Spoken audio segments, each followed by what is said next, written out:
राम राम सभी प्यारे साथियों को स्वागत है आप सभी का आपके अपने चैनल लर्नोलॉजी अड्डा में। जैसा कि आप सभी को पता ही है, हम आज प्रैक्टिस सेट 81 में पहुंच चुके हैं। हमने 80 प्रैक्टिस सेटों को देखा, जिसमें हमने ग्राम पंचायत अधिकारी के पंचायती राज व्यवस्था के क्वेश्चन को देखा। अब 3-4 वीडियो से जो हमारी यूपी स्पेशल पे फोकस है, यूपी स्पेशल को हम देख रहे हैं, जो कि ग्राम पंचायत अधिकारी के साथ साथ यूपी कांस्टेबल, आरओ, एआरओ और तमाम यूपी के एग्जामों के लिए महत्वपूर्ण है, जिसको हम देखेंगे।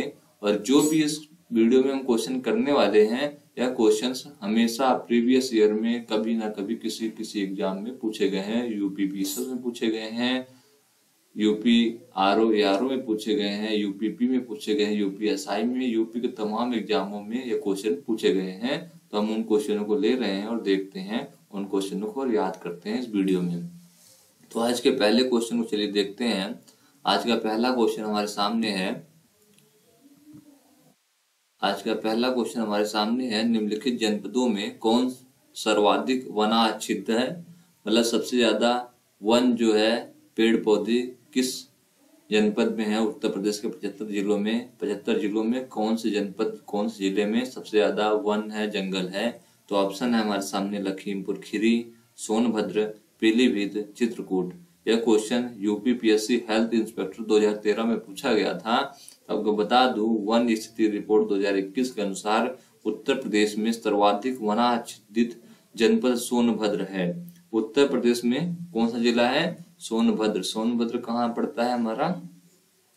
सोनभद्र हमारा सबसे दक्षिणी जिला माना जाता है उत्तर प्रदेश का, और यह एमपी से, छत्तीसगढ़ से, झारखंड से और बिहार से बॉर्डर साझा करता है, और यह मिर्जापुर मंडल का एक जिला है। तो हमारे उत्तर प्रदेश में सर्वाधिक वन प्रतिशत वाले जिले क्रमशः कौन कौन से हैं? सबसे ऊपर सोनभद्र है, उसके बाद चंदौली है, उसके बाद पीलीभीत है और उसके बाद मिर्जापुर है। चलिए देखते हैं अगले प्रश्न को। अगला प्रश्न है हमारे सामने, सुरहा ताल पक्षी विहार अवस्थित है। मतलब जो सुरहा ताल पक्षी विहार है वह उत्तर प्रदेश के किस जिले में है? ऑप्शन है हमारे सामने आजमगढ़, हरदोई, प्रतापगढ़ और बलिया। तो आपको बता दूं, सुरहा ताल पक्षी विहार जो है उत्तर प्रदेश के सबसे पूर्वी जिले में है। पूर्वी जिले को आप गैस करिए कौन सा सबसे पूर्वी जिला है? सबसे पूर्वी जिला हमारे उत्तर प्रदेश का बलिया है। तो बलिया में सुरहा ताल पक्षी विहार स्थित है, अवस्थित है। सुरहा ताल या सुरहा गंगा और सरयू के दोआब में स्थित एक गोखुर झील है, जो गंगा नदी द्वारा निर्मित है। यह ताल प्रवासी पक्षियों के लिए प्रसिद्ध है।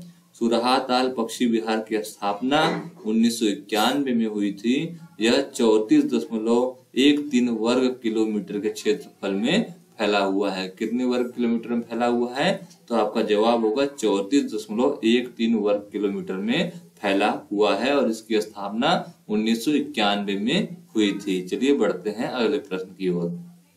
अगला प्रश्न है हमारे सामने, उत्तर प्रदेश में लॉयन सफारी कहाँ बन रहा है? यह पिछले वीडियो में हमने इस क्वेश्चन को देखा था, एक बार फिर से सामने आ गया है। यह क्वेश्चन यूपी कांस्टेबल 2013 में पूछा गया था। तो उत्तर प्रदेश में लॉयन सफारी कहाँ उस समय 2013 में बन रहा था, जो कि अब बन चुका है। तो यह कौन सा जिला है? इटावा जिला में बन रहा था और यह बन चुका है। चलिए बढ़ते हैं अगले प्रश्न की ओर। अगला प्रश्न है हमारे सामने, निम्नलिखित में से कौन सा पक्षी अभयारण्य उत्तर प्रदेश में स्थित है? 4 ऑप्शन है हमारे सामने, इसमें से हमारे उत्तर प्रदेश का पक्षी अभयारण्य होगा, बाकी के और किसी राज्य के होंगे। तो हमें अपने राज्य वाले को पहचानना है। तो हमारे राज्य का कौन सा है? जो हमारे सामने सबसे पहला दिख रहा है, समस्तपुर पक्षी अभयारण्य। यह हमारे उत्तर प्रदेश का यह पक्षी अभयारण्य है, समस्तपुर पक्षी अभयारण्य।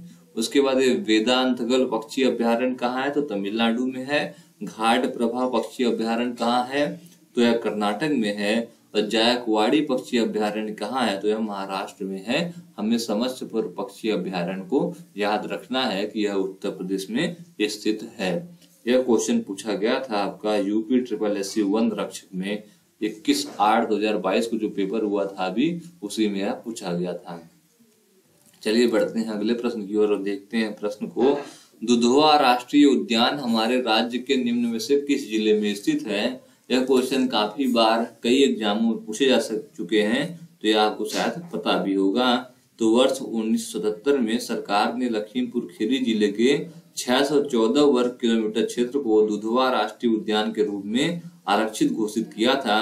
दुधवा से लगभग 30 किलोमीटर दूर स्थित एक अन्य आरक्षित क्षेत्र किशनपुर अभ्यारण्य को मिलाकर वर्ष 1987 में दुधवा टाइगर रिजर्व बनाया गया था। यह राष्ट्रीय उद्यान बाघों और बारहसिंघा के लिए प्रसिद्ध है। चलिए देखते हैं अगले क्वेश्चन को। इसका सही जवाब होगा लखीमपुर खीरी। अगला प्रश्न है हमारे सामने, चंद्रप्रभा वन्य जीव अभ्यारण्य उत्तर प्रदेश के किस जिले में स्थित है? ऑप्शन है आगरा, चंदौली, उन्नाव या मेरठ। जो हमारा चंद्रप्रभा वन्य जीव अभ्यारण्य है वो हमारा चंदौली जिले में अवस्थित है, स्थित है।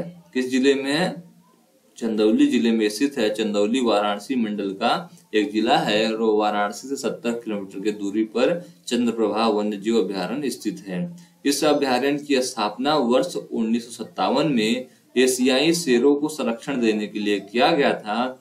शेरों के अलावा यह शाही, काले हिरन, चीतल, जंगली सुअर, सांभर, नीलगाय और भारतीय चिंकारा जैसे कई अन्य जानवर भी पाए जाते हैं चंद्रप्रभा वन्य जीव अभ्यारण्य चंदौली उत्तर प्रदेश में। चलिए बढ़ते हैं अगले प्रश्न की ओर। अगला प्रश्न है हमारे सामने, चंद्रप्रभा मृग वन भारत के किस राज्य में स्थित है? तो जो चंद्रप्रभा मृग वन है, या जो चंद्रप्रभा हमारा पिछला क्वेश्चन हमने देखा चंद्रप्रभा वन्य जीव अभ्यारण्य चंदौली उत्तर प्रदेश में स्थित है, उसी का अन्य नाम भी चंद्रप्रभा मृग वन भी है। तो इसका जो सही जवाब होगा वो उत्तर प्रदेश ही होगा। बढ़ते हैं अगले प्रश्न की ओर। अगला प्रश्न है हमारे सामने, निम्न वन्य जीव अभ्यारण्यों में से कौन सा उत्तर प्रदेश में स्थित है? 4 ऑप्शन है, इसमें से एक उत्तर प्रदेश का होगा, बाकी कहीं और का है। तो हमारा जो स्टेनोग्राफर जो पेपर हुआ था 2019 में, यह प्रश्न पूछा गया था।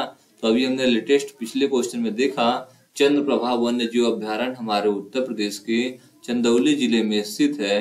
तो यह हमारे उत्तर प्रदेश का है, बाकी और किसी राज्य के हैं जिन्हें अभी हमें फोकस नहीं करना है। अगला प्रश्न है हमारे सामने, उत्तर प्रदेश वन निगम कब स्थापित किया गया? ऑप्शन है 25 नवंबर 1974, 25 नवंबर 1975, 25 नवंबर 1976 या 25 नवंबर 1977।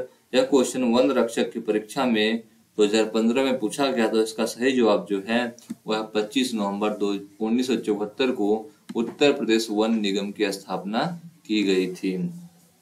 उत्तर प्रदेश में वनों की अधिक प्रभावी बनाने के लिए संरक्षण, विकास तथा वनोपज के वैज्ञानिक विदोहन के लिए स्थानीय प्राधिकरण के रूप में उत्तर प्रदेश वन निगम अधिनियम 1974 के अंतर्गत 25 नवंबर 1974 को उत्तर प्रदेश वन निगम की स्थापना की गई थी और इसका मुख्यालय जो है वह लखनऊ में स्थित है। चलिए बढ़ते हैं अगले प्रश्न की ओर। अगला प्रश्न है हमारे सामने, निम्नलिखित में से बाघों के संरक्षण से संबंधित कौन सा स्थल उत्तर प्रदेश में स्थित है? सरिस्का, अमनगढ़, जिम कॉर्बेट या पन्ना। तो जो हमारा अमनगढ़ है यह हमारा उत्तर प्रदेश में बाघों के संरक्षण के लिए है, यह जिम कॉर्बेट का ही पार्ट है। उत्तर प्रदेश में बाघों के संरक्षण हेतु 3 टाइगर रिजर्व स्थापित किए गए हैं। पहला tiger reserve Dudhwa tiger reserve है जो कि लखीमपुर खीरी में है। उसके बाद जो सन 1987 में बनाया गया था दूसरा अमनगढ़ टाइगर रिजर्व बिजनौर में है जिसकी घोषणा वर्ष 2012 में, तथा तीसरा पीलीभीत टाइगर रिजर्व जिसकी स्थापना वर्ष 2014 में की गई थी। हाल में ही उत्तर प्रदेश के रानीपुर वन्य जीव अभ्यारण्य चित्रकूट को राज्य के चौथे तथा भारत का 53वां बाघ अभ्यारण्य के रूप में अधिसूचित किया गया है। यह बुंदेलखंड क्षेत्र में उत्तर प्रदेश का पहला टाइगर रिजर्व होगा। भारत में बाघ संरक्षण परियोजना 1 अप्रैल 1973 को देश की तत्कालीन प्रधानमंत्री इंदिरा गांधी द्वारा देश के प्रथम राष्ट्रीय उद्यान जिम कॉर्बेट राष्ट्रीय उद्यान उत्तराखंड से शुभारंभ किया गया था। तो अभी हमारे उत्तर प्रदेश में कुल 4 बाघों के संरक्षण के लिए उद्यान राष्ट्रीय उद्यान है या बाघ अभ्यारण्य है? कौन कौन सा? दुधवा टाइगर रिजर्व है, अमनगढ़ टाइगर रिजर्व है, पीलीभीत टाइगर रिजर्व है, और एक अभी जो हमारा रानीपुर वन्य जीव अभ्यारण्य चित्रकूट में है उसमें भी बनाया गया है। चलिए देखते हैं अगले प्रश्न को। अगला प्रश्न है हमारे सामने, शेखा झील के नाम से एक नया राष्ट्रीय पक्षी विहार का विकास किया जा रहा है, वह किस जिले में किया जा रहा है? ऑप्शन है लखनऊ में, वृंदावन में, अलीगढ़ में या कानपुर में। तो शेखा झील भारत के उत्तर प्रदेश के अलीगढ़ जिले में स्थित एक ताजे पानी का झील है। कहाँ पर है यह? अलीगढ़ जिले में है। अलीगढ़ खुद मंडल है, अलीगढ़ मंडल के अलीगढ़ जिले में है। प्रवासी पक्षियों के मुफीद इस झील को एक नए राष्ट्रीय पक्षी विहार के रूप में विकसित किया जा रहा है। चलिए बढ़ते हैं अगले प्रश्न की ओर। अगला प्रश्न है हमारे सामने, सूर्य सरोवर रामसर स्थल के संदर्भ में निम्नलिखित में से कौन सा कथन सत्य है? यह उत्तर प्रदेश के लखीमपुर खीरी जिले में स्थित है, या यह एक मानव निर्मित जलाशय है। तो कौन सा ऑप्शन सही है? पहला बिल्कुल गलत है, क्योंकि यह लखीमपुर खीरी जिले में नहीं है, यह आगरा जिले में है। तो पहला एकदम गलत है।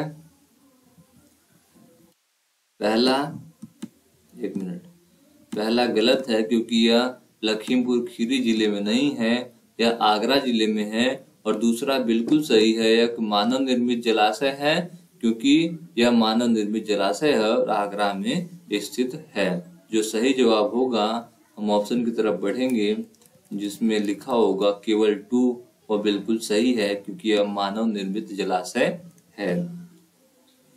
सूर्य सरोवर जो है वो आगरा में है। हमने बताया आपको, इसे कीठम झील के नाम से भी जाना जाता है। सूर्य सरोवर का एक और नाम है जिसे कीठम झील के नाम से भी जाना जाता है। हमारे वर्तमान में भारत में कुल 75 रामसर स्थल हैं, जिसमें से हमारे उत्तर प्रदेश में कितने हैं? 10 हैं, दूसरे स्थान पर है। और पहले स्थान पर कौन सा राज्य है? तो तमिलनाडु है। तमिलनाडु में 14 रामसर स्थल हैं और हमारे उत्तर प्रदेश में 10 रामसर स्थल हैं। मैंने एक वीडियो भी बनाई है रामसर स्थलों के बारे में, उसको याद करने का तरीका भी बताया। मैं आई बटन में लिंक दे दूंगा, आप वहां से जाकर भी वह वीडियो देख सकते हैं। चलिए बढ़ते हैं अगले प्रश्न की ओर। अगला प्रश्न है, गंगा नदी उत्तर प्रदेश में किस जनपद से प्रवेश करती है? ऑप्शन है बिजनौर, मेरठ, सहारनपुर और जेपी नगर। तो जो गंगा नदी है उत्तराखंड से निकलती है, गंगोत्री से, आप सभी को पता ही होगा। लेकिन जब वो उत्तर प्रदेश में घुसती है तो किस जिले से घुसती है और किस जिले से बाहर निकलती है बिहार में, यह आपको पता होना चाहिए। और उत्तर प्रदेश के कितने जिलों से बहती है यह भी आपको पता होना चाहिए। तो घुसती है, जो प्रवेश करती है हमारी गंगा नदी उत्तर प्रदेश में, वह बिजनौर जिले से प्रवेश करती है। कौन से जिले से प्रवेश करती है? तो आपका जवाब अब होना चाहिए, कोई भी पूछे तो आपको बताना पड़ेगा कि बिजनौर जिले से गंगा नदी का प्रवेश हमारे उत्तर प्रदेश में होता है। और यह उत्तर प्रदेश के 28 जिलों से होकर बहती है, जिसमें प्रमुख शहर है हमारे प्रयागराज, वाराणसी, कानपुर, कन्नौज, मिर्जापुर, गाजीपुर और बलिया। बलिया से ही गंगा नदी बिहार में प्रवेश करती है। मतलब कि जो आखिरी जिला है गंगा नदी का उत्तर प्रदेश में, वह बलिया जिला है। भारत सरकार द्वारा नवंबर 2008 में गंगा नदी को भारत की राष्ट्रीय नदी घोषित किया गया है। भारत की जो राष्ट्रीय नदी है, जिस प्रकार राष्ट्रीय पक्षी राष्ट्रीय पशु है, उस प्रकार से राष्ट्रीय नदी जो है वह गंगा नदी है। और यह बिजनौर से प्रवेश करती है और जो निकलती है बिहार के लिए वो बलिया जिले से निकलती है और उत्तर प्रदेश के 28 जिलों से होकर बहती है। चलिए देखते हैं अगले प्रश्न को। अगला प्रश्न है, निम्नलिखित में से कौन सा रामसर स्थल उत्तर प्रदेश में स्थित नहीं है? जिसमें हमारे 4 ऑप्शन है, इसमें से एक हमारे उत्तर प्रदेश में नहीं है। तो सूर्य सरोवर उत्तर प्रदेश में है, समसपुर पक्षी अभ्यारण्य उत्तर प्रदेश में है, सरसई नवार झील उत्तर प्रदेश में है, जो डी ऑप्शन है सुरिनसर मानसर झीलें, यह हमारे उत्तर प्रदेश में स्थित नहीं है। यह जम्मू कश्मीर में स्थित है। कहाँ पर? सुरिनसर मानसर झीलें, यह जम्मू कश्मीर में स्थित है। और यह जो सुरिनसर मानसर है, इन दोनों झीलों का नाम है सुरिनसर और मानसर। इन्हें इन झीलों को जुड़वा झीलें, जुड़वा ट्विंस झीलें भी कहा जाता है। और जो हमारे सूर्य सरोवर है यह हमारा आगरा में है, जिसे कीठम झील भी कहते हैं। अभी आपने पिछले क्वेश्चनों में देखा था। इसे 2020 में रामसर स्थल बनाया गया है। जो समसपुर पक्षी अभ्यारण्य है यह हमारा रायबरेली जिले में है और इसे 2019 में रामसर स्थल में जगह मिली है। और सरसई नवार झील जो है यह इटावा जिले में है, इसे भी 2019 में ही रामसर स्थल में जगह मिली है। चलिए देखते हैं अगले प्रश्न को। अगला प्रश्न है, निम्नलिखित में से कौन सी नदी उत्तर प्रदेश राज्य से प्रवाहित नहीं होती है? ऑप्शन है हमारे सामने सोन नदी, हिंडन नदी, गंडक नदी और शारदा नदी। 4 नदी हैं। इसमें से क्वेश्चन पूछा गया है कि एक नदी ऐसी है जो कि उत्तर प्रदेश में प्रवाहित नहीं होती है। जो सही जवाब है वो गंडक नदी है। गंडक नदी का उद्गम जो है वो नेपाल हिमालय से होता है, जहां इसे सालीग्रामी या सालग्रामी और मैदानी भागों में नारायणी और सत्वगंडकी कहते हैं। यह नदी उत्तर प्रदेश महाराजगंज और कुशीनगर जिले तथा बिहार राज्य की सीमा बनाते हुए पटना के पास गंगा में मिल जाती है। तो गंडक नदी जो है इसका जो पानी है हमारे उत्तर प्रदेश के मैदानी क्षेत्रों को बिल्कुल भी टच नहीं करता है। यह बॉर्डर बनाता है यूपी और बिहार का, तो यह हमारे उत्तर प्रदेश में नदी नहीं बहती है। बाकी सोन नदी जो कि आप देखते ही हैं, ये हमारे बुंदेलखंड से होते हुए पूरा आती है, गंगा में मिल जाती है। हिंडन नदी गाजियाबाद के आसपास और शारदा नदी तो है ही है। तो इस प्रकार से गंडक नदी जो है वह हमारे उत्तर प्रदेश के मैदानी क्षेत्रों में नहीं बहती है। चलिए देखते हैं अगले प्रश्न को। अगला प्रश्न है, निम्नलिखित में से कौन सा एक सही सुमेलित नहीं है? झीलें हैं, उनके सामने उनके स्थान है, मतलब जिले हैं, किस जिले में कौन सा झील है? इसमें से एक झील सही से सुमेलित नहीं है। तो सौज झील मैनपुरी में है, बिल्कुल सही है। शेखा झील जो अलीगढ़ में है यह भी बिल्कुल सही है। बखीरा झील संत कबीर नगर में है, यह भी सही है। और सरसई झील जो है वह आगरा में है, यह भी बिल्कुल क्या सही है। तो जो हमारा सरसई झील है वह आगरा में नहीं है, वह इटावा में है, जैसा कि अभी हमने पिछले क्वेश्चनों में देखा था, जिसमें हमने रामसर स्थल की बात करी थी। उसमें सरसई झील, सरसई नवार झील की बात की थी, वह इटावा में है। उसे 2019 में रामसर स्थल में जगह मिली है। तो सरसई झील इटावा में है, बाकी सब सौज झील, शेखा झील, बखीरा झील सही रूप से सुमेलित हैं। चलिए बढ़ते हैं अगले प्रश्न की ओर। अगला प्रश्न, निम्नलिखित में से कौन सही सुमेलित नहीं है? गंगा जो है वाराणसी से बहती है, बिल्कुल सही है। गोमती सुल्तानपुर से बहती है, बिल्कुल सही है। उसके बाद अयोध्या जो है सरयू नदी के किनारे है, बिल्कुल सही है। कोसी गोरखपुर के खिलाफ, जो गोरखपुर है कोसी नदी के किनारे स्थित है, बिल्कुल गलत है। गोरखपुर जो है वह राप्ती नदी के किनारे स्थित है। कहाँ स्थित है? राप्ती नदी के किनारे स्थित है गोरखपुर। सुल्तानपुर गोमती के, वाराणसी गंगा के, अयोध्या सरयू के। तो आपने आज के इस वीडियो में काफी क्वेश्चन देख लिए। वीडियो लंबी बन रही है, इसलिए इस वीडियो को यहीं खत्म करेंगे और अगले वीडियो में और भी क्वेश्चनों को देखेंगे। यहाँ तक वीडियो देखने के लिए आपका बहुत बहुत धन्यवाद। अगर कुछ आपको पूछना या बताना हो तो कमेंट बॉक्स में पूछ कर बता सकते हैं। तब तक के लिए बहुत बहुत धन्यवाद। जय हिंद दोस्तों।